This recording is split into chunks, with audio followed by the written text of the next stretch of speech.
It's not mission accomplished, but it's getting close. The $25 million program to rid Macquarie Island of rabbits and other pests has entered the mopping up stage, with only a handful left. As Fiona Breen reports, new tracker dogs and handlers are replacing hunters who've been on the island for the past 12 months. This is a crucial get-together on the island's base.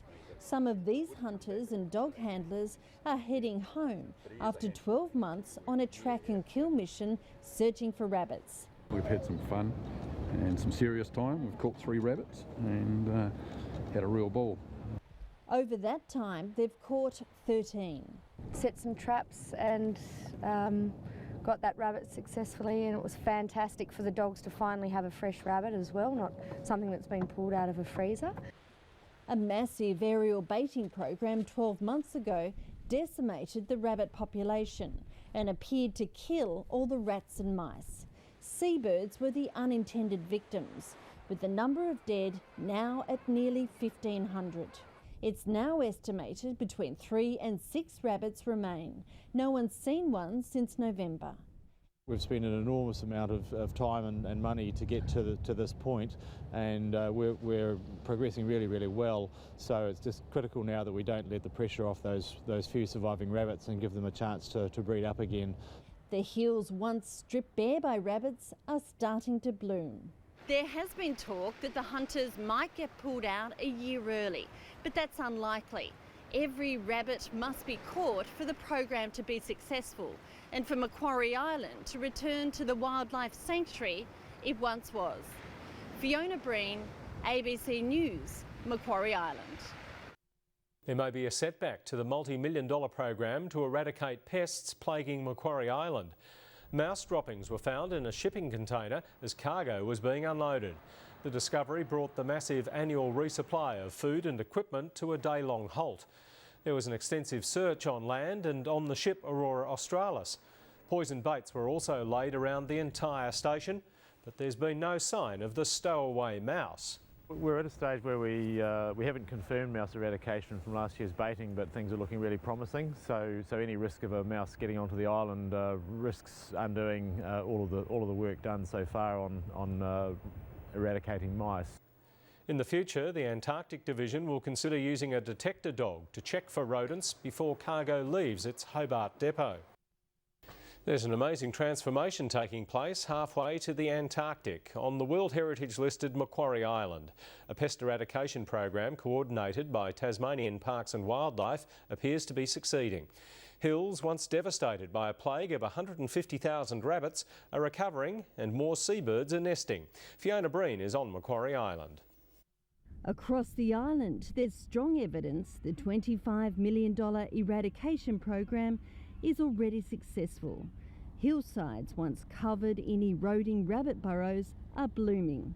I've been coming to the island for many years and I saw the decline of the vegetation over a number of years as the rabbits were increasing, and it's really quite impressive to see just how much the vegetation's improved. The plants most obviously responding to the changed conditions are the endemic Macquarie Island cabbage and the tall tussock grass.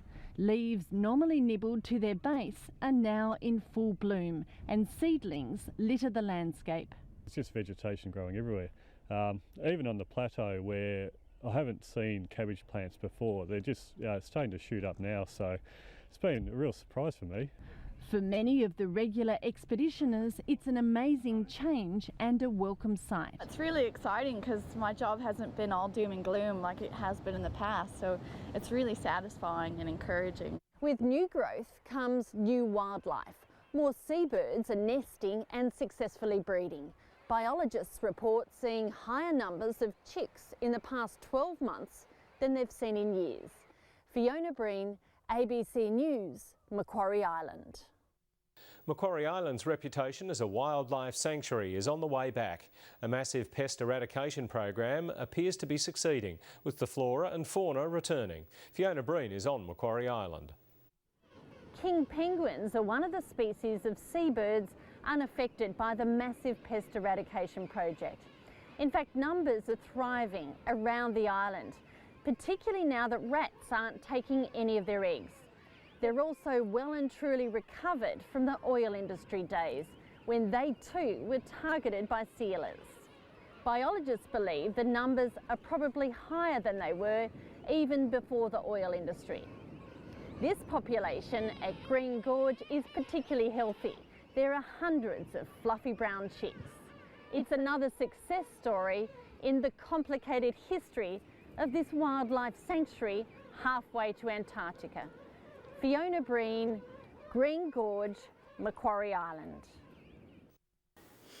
On an isolated strip of land at 54 degrees south, halfway to Antarctica, there's a lot going on. Teams of people and their dogs are hiking up the steep slopes and across the wet lowlands of Macquarie Island, searching for pests.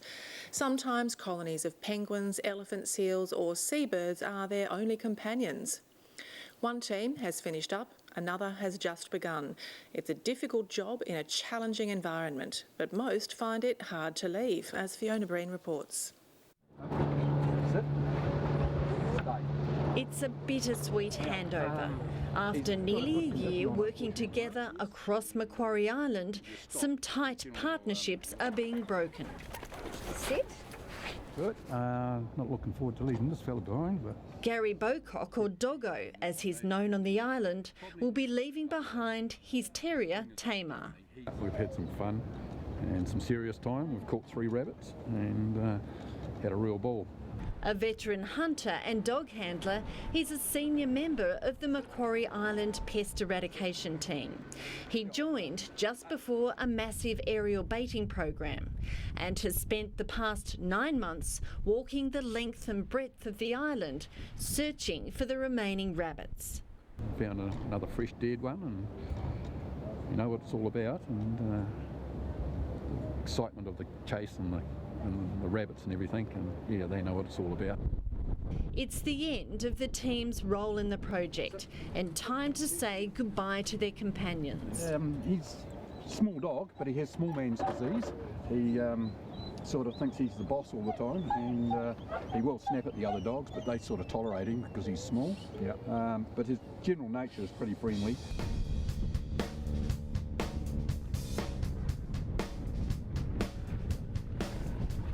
The Aurora Australis has brought a new team of hunters and dog handlers. His personality, he is, being a Labrador, typical Labrador, loves his food, loves his pats, will run up to anybody for a pat and a hug. Noticed a few times that if he gets a little bit overexcited, he'll run off and totally miss where he's going and fall into a seal wallow. In total, 13 rabbits have been caught in the past 12 months. It's thought there are between 3 and 6 left. The last rabbit sighted was around about from memory, about the 18th of November 2011, and that was a lactating doe that was found, and subsequently 4 kittens were found in nearby burrows. So that period in mid-November was the last seen. For Program Manager Keith Springer, it's been a good year. The job just gets much harder when there's so few. So the team of about 15 hunters with the dogs have been looking for several months now, and they haven't found any fresh sign of a rabbit. So that's an indication of the level of effort that's going in, and not yet finding signs of those very small number of remaining bunnies.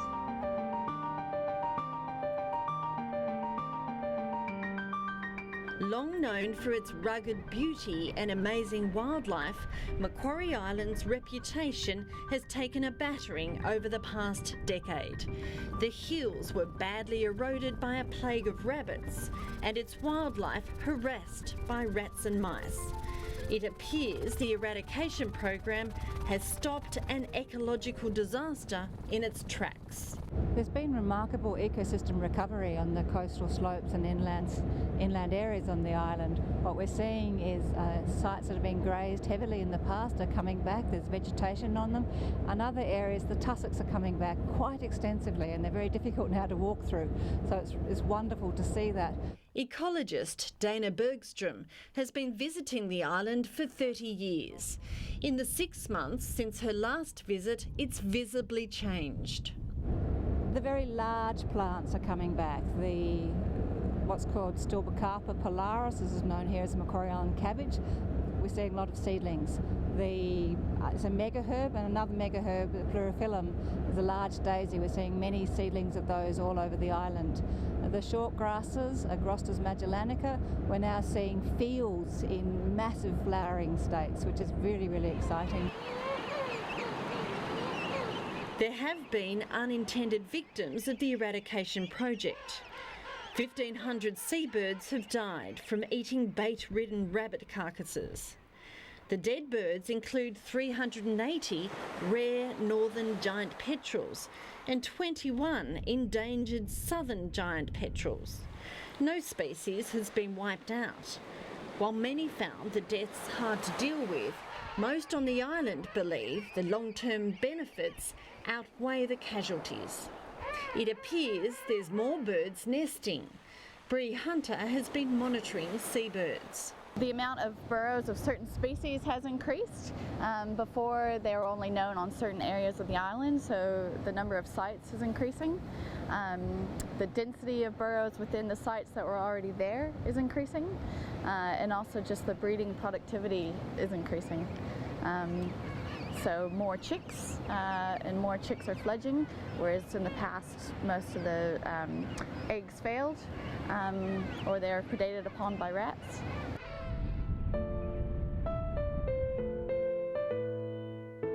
It's not just the birds. On a trip across the island, there was evidence of more life at the minute level. It's an entire ecosystem response, and one of the things that's really exciting is that we're seeing gossamer slopes covered in spider webs, and that's something I've never seen in the last 20 or 30 years that I've been coming to the island. A lot of the invertebrates, the native invertebrates, are coming back in bounds.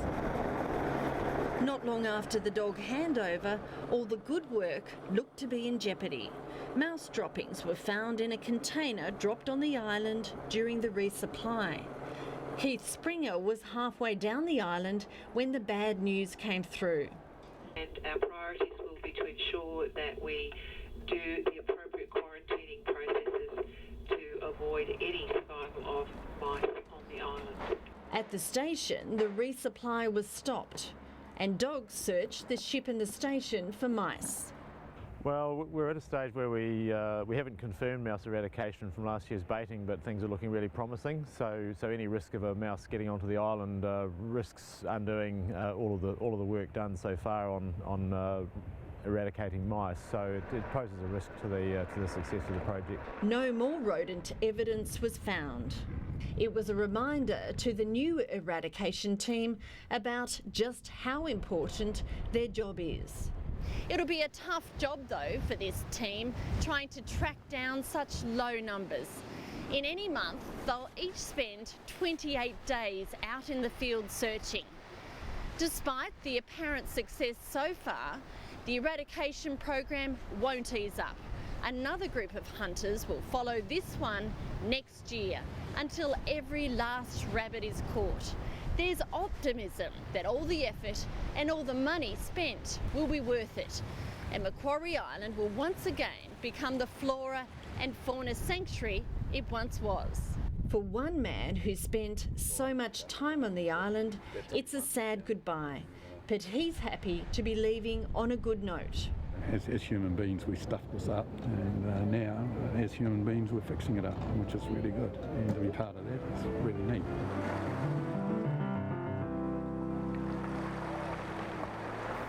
The remote sub-Antarctic Macquarie Island is known for its rich and diverse wildlife. Some of its most vulnerable are the fur seals that call it home. 200 years since sealers wiped out the island's 3 species, their future is still uncertain, and it appears climate change is their next big hurdle. For scientists who have been monitoring these populations over the past 26 years, there's also uncertainty as their research funding hangs in the balance. Fiona Breen reports from Macquarie Island.